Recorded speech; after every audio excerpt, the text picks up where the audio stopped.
Kia ora, good evening. The Southern District Health Board has decided to progress their proposal to centralise their food services, which may lead to relocation for employees outside the region. The health benefits business case is subject to further consultation, but if approved, is expected to save the DHB almost $900,000 in its first full year. The move will see DHB food services centralised to a mass-producing kitchen and then distributed around the South Island. The SDHB says under the business case there'd be opportunities for all existing staff to transfer to the new employer on the same terms, but will not enter it into a contract until they're satisfied with its benefits. Invercargill's Ngākete Mataranga Charitable Trust have expanded their services with the launch of a new very low GP access.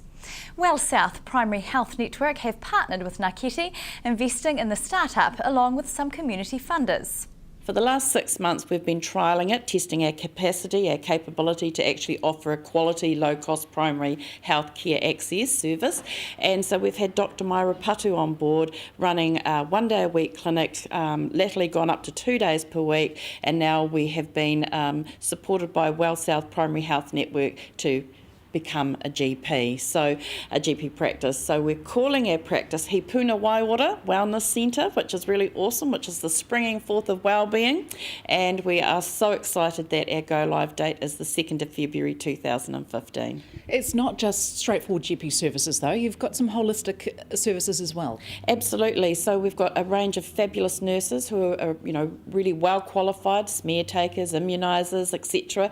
But as well as that, we've got the wonderful Peter Baker, who's worked with us for a number of years, doing what we would call alternate health or rongoa, and rongoa is massage therapy, miri, so he will be working on site and creating more of a wellness, no one way only to good health kind of an option for our patients, so we're really excited about that. Are there any restrictions on who can come and use the service, Tracy? No, not at all, but the very low cost access nature of the GP practice means that at least 50% of our patients need to be from high deprivation areas or high needs base, so that's okay for us because we work in that area now and we particularly engage with Māori, Pacific Island and other, and of course we're experiencing an increase in new migrants coming into our community as well, so there'll be issues around that for them to be able to access good quality primary health care. Do you expect that if it continues to be a success it could expand further? Yes, I do, and already we're looking at bringing on another GP perhaps in August of 2015. So we're looking at our development as being incremental and to keep building on the services as our enrolled patient group numbers continue to climb. And the numbers are coming through the door at about 20 a day at the moment. Two very important ceremonies took place in the city today as hundreds of students officially graduated from their studies. The Civic Theatre was packed this afternoon with proud students, family and friends to celebrate students graduating. The ceremony itself confers their qualifications and acknowledges efforts put in while studying at the Southern Institute of Technology. Students dressed for the event and took to the streets for the official party as they made their way through the city's streets as part of the closing ceremony. Public applauded and congratulated the latest round of qualified students on their efforts.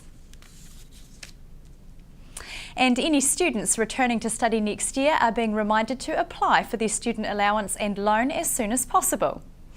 More than 60,000 students have already applied for student allowance and loans in the past 2 months, but the Associate Minister for Social Development says with just days to go, students who haven't applied need to get in quick.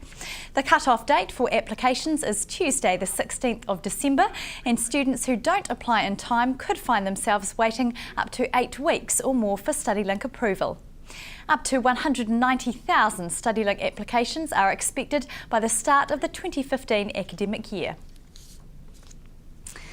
Oil containment booms were rolled out in Bluff today as an emergency response team hit the water to renew their training.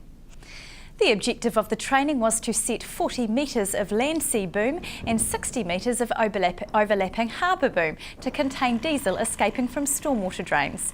The emergency response team conducts these training sessions, and despite the twice-annual exercise being part of Maritime New Zealand's requirements, it's important for response teams to stay familiar with the equipment. Responses a year, sort of on average, but we don't always have to use all or any of the equipment.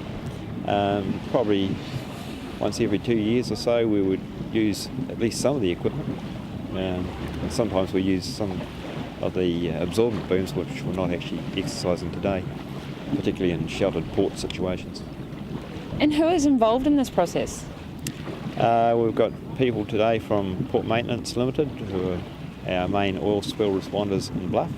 Plus we've got quite a few people from Environment Southland, some from Southland District Council and some from Emergency Management Southland. So altogether all those people sort of make up our oil spill response team, and then they have to do these exercises to sort of maintain their qualification. All these people here could potentially be involved in any oil spill anywhere in New Zealand. Still to come on the bulletin, tackling obesity in the south, plus the week that was.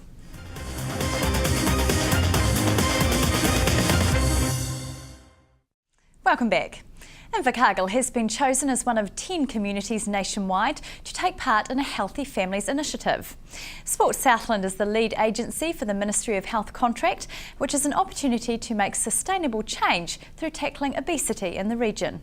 It's about this community taking ownership and leadership to turn around what is a significant problem in obesity and chronic disease, preventing it from escalating and hopefully slowing it down. It's a time now for the communities to set up their foundation, their platform, their building blocks, and then in some ways it's a little bit of hands off the wheel for the ministry. It will be community-led as to how this shapes up as Healthy Families of Invercargill. How big is the obesity problem in New Zealand? It's massive. It's probably a good word really for obesity, isn't it? Obesity is not a word that resonates with the public. I mean, we don't want to be told that we're fat or obese, but 1.2 million New Zealanders are classified as obese. Now that's not insignificant, and when we talk about the 10 communities of Healthy Families New Zealand, communities can vary in size, but we're just under 1 million people in that collective of 10 communities. So, you know, almost a quarter of New Zealand is involved in Healthy Families New Zealand. So we really do have an opportunity to make sustainable change and over the long term reverse the incline in obesity and chronic disease. At the end of the day, it's about leadership, and this is a real chance for the community leaders here in Invercargill to shine and really make this their own, because it's not about government saying how you'll fix this problem. It's really about this community saying we have a problem and we need to address it, and how we're going to work together collaboratively to do that. So this is being rolled out in the next 12-month period. Mm-hmm. How long until we can expect to see results, do you think?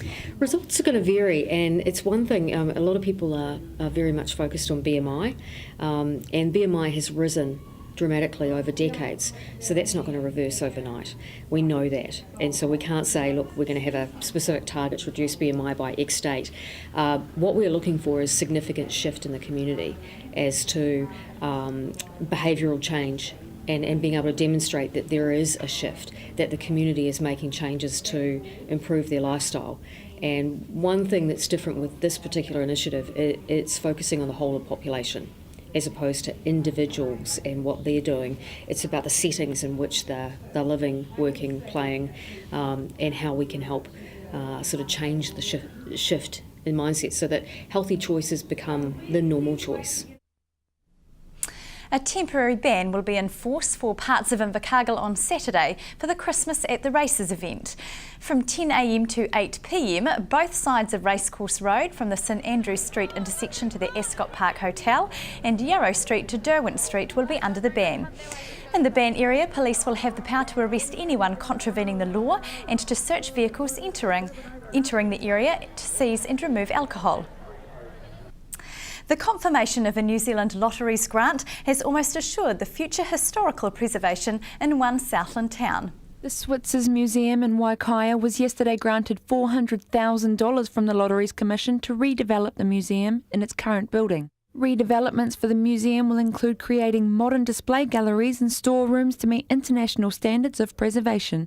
An application for additional funding to complete the $1 million project will go before the Community Trust of Southland tomorrow. That's all we've got time for this Friday. We'll leave you now with some of the images that told the stories over the past week. From the news team, have a safe and happy weekend. Good night.